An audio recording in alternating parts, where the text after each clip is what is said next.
Good morning, good afternoon, good evening, folks. Michael Zuber, one rental at a time, back with my TV star and famous guest, Laura Morby. How you doing, Laura? I'm doing great. How are you? I'm doing well. Remind us when the show premieres on October 2nd. What time? So the show's called Triple Digit Flip, and it premieres Saturday, October 2nd on A&E at noon. I will be watching that. That's going to be a lot of fun. Triple Digit Flip. But as we close out our third episode of the week, let's just talk about the market. What's going on in the market in Phoenix? Is it like the summer and everybody's on vacation? Is it like April and buyers are out crazy offering $50,000 over? Or is it somewhere in the middle? What's going on? So obviously, we just went through kind of a lull, which was really nerve-wracking to every home flipper, every seller, because things were sitting, not selling, no showings. And so now things are back to normal. And by normal, I mean, we've got a normal amount of traffic. We've got a normal amount of offers. It's not crazy. It's not April to July crazy down the street. It just isn't. It's not, unless it's like, some super special house that's been designed by some super special designer. There is no line to get into a C house anymore. There just isn't. And that's great. Yeah, I was going to say that's a good time. It's a great time for buyers to come back. And so what we're seeing is more selection. So what I saw a lot of is buyers in like April were like, I hate this floor and I don't love this neighborhood. And this is one garage too short, but this is all that's out there. And then they were getting emotional and offering, $40,000 over list on a house that they didn't like. And I had multiple conversations with my buyers at that time where I was like, if you don't like it and you're settling, then I would rather you just not offer on it at all. Yeah. Because it's great advice. Not a lot of people did. That is very good advice. No, great. I mean, I would rather not make money than tell people bad advice. And that's so controversial.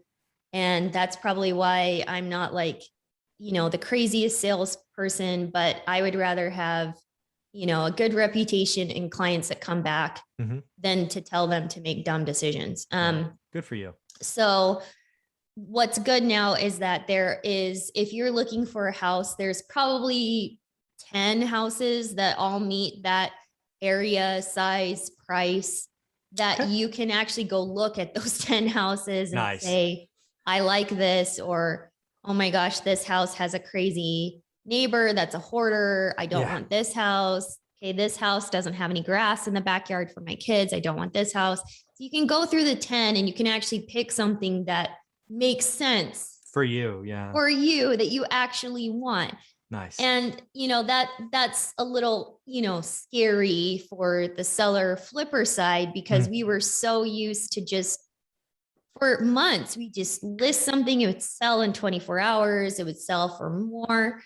Like I had a house that I was so nervous about. We were remodeling it in like February and March, and it was right on one of our busiest freeways. And I mean, like right on the freeway. And we didn't have the budget to make it super nice. Like it had old windows, which you're on the freeway, you have single pane windows. You can really hear the freeway. We didn't have anything in our budget to create some hedging or anything to create like a visual barrier, bare minimum for the house. We had none of that.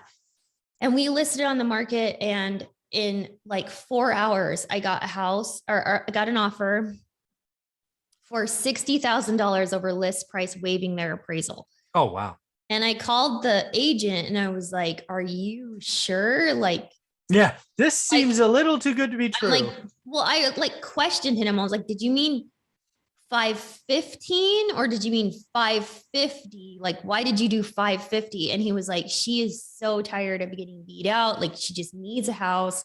Okay. This is good enough. And I'm like, okay, again, I'm not going to go kill the deal for, us, because it's our flip. But at the same time, I was like, that has to be a mistake. That's crazy. And then it snowballed into this absolutely insane time.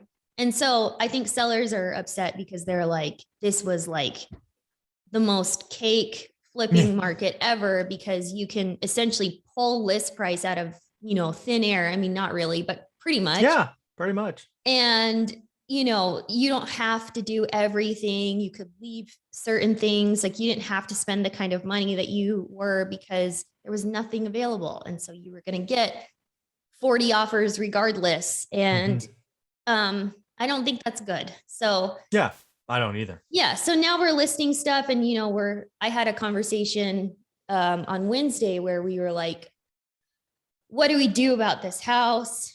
And I'm like, okay, we're 19 days on the market. And one of the investors was like, that's like normal. And I was like, I know, it's hilarious that we're even having this conversation and that we think something's wrong, because it's not, it's just normal. So then I just had to remind everyone, like, hey, it's just going back to normal, and that's fine. And it's actually a good thing. So if you're a buyer that stepped out, but you still have the potential to buy, meaning you didn't go sign another year lease on your rental, right now probably is a good time to come back, because interest rates are still crazy low. And now you can actually like make a decision and pick house that you actually like. One of the things I noticed in my market, I don't know Phoenix at all, is again that April timeframe. I always talk about August and April, right? April was nutty, pulled prices out of thin air. It was nuts. August was crickets for a little while, certainly early August. But now it's a normal market. Are you seeing kind of, like you talked about 10 houses in the price range? One piece that seems to be missing in my market is still what I'll call affordable housing. My median is, call it 400. Like the 250 to 300K homes, still not a lot of choices. Yeah, there is, that lower price point is still lacking. And if you are shopping in that lower price point, there's a lot of, condos, townhomes with like insane monthly HOA dues.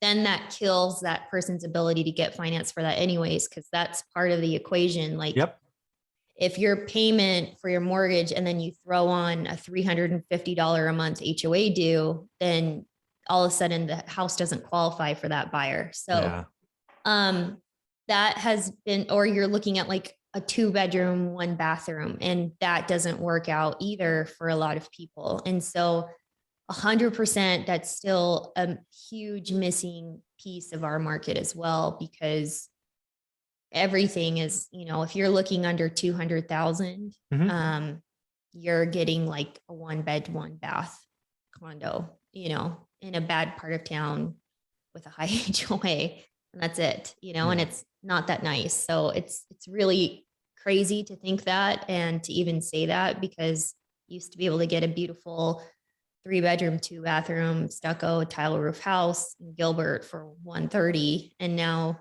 I'm talking like you're going to have to go to a bad part of town and you're going to get a 1-bedroom, 1-bath condo and no covered parking.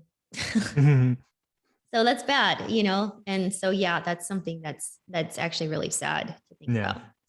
Yeah. And also, obviously, people that watch my channel are probably playing in that market, right? So again, those make, generally speaking, pretty good rentals. They're older homes. They generally are that older configuration, the 3-1s and sometimes even 4-1s. Don't make good homeowners, right? They want that half bath or that extra bath. But I'll buy a 3-1 all day long as a rental. 100%. Makes perfect sense. So yeah, I do think we're going to a more normal market, which means more inventory, more choices, more days on market. It's kind of what I've been talking about all 6 months, the housing slowdown, not a crash, just a slowdown. We're not going 100 miles an hour anymore. We're going 50 or 40 or 30. Which is good. Oh yeah. It was rough for me, right? I didn't, I buy out of the MLS all the time, and I didn't buy a single deal last year out of the MLS because people were paying retail for junk, i.e. your freeway example. Yes. That is nuts. Nuts. My model I would not buy that freeway house for 60K over. Just doesn't work. But hey, somebody homeowner wanted it, go crazy. So Laura, one more time, how can people follow you?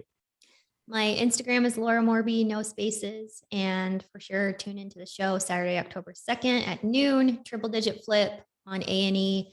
And if you take a picture of me on the show and tag Michael and I on Instagram, I will send you Michael's book, autographed by the cast. Yay! Very cool, Laura. Take care. Thanks for everything. Enjoy your week. All right. Thank you.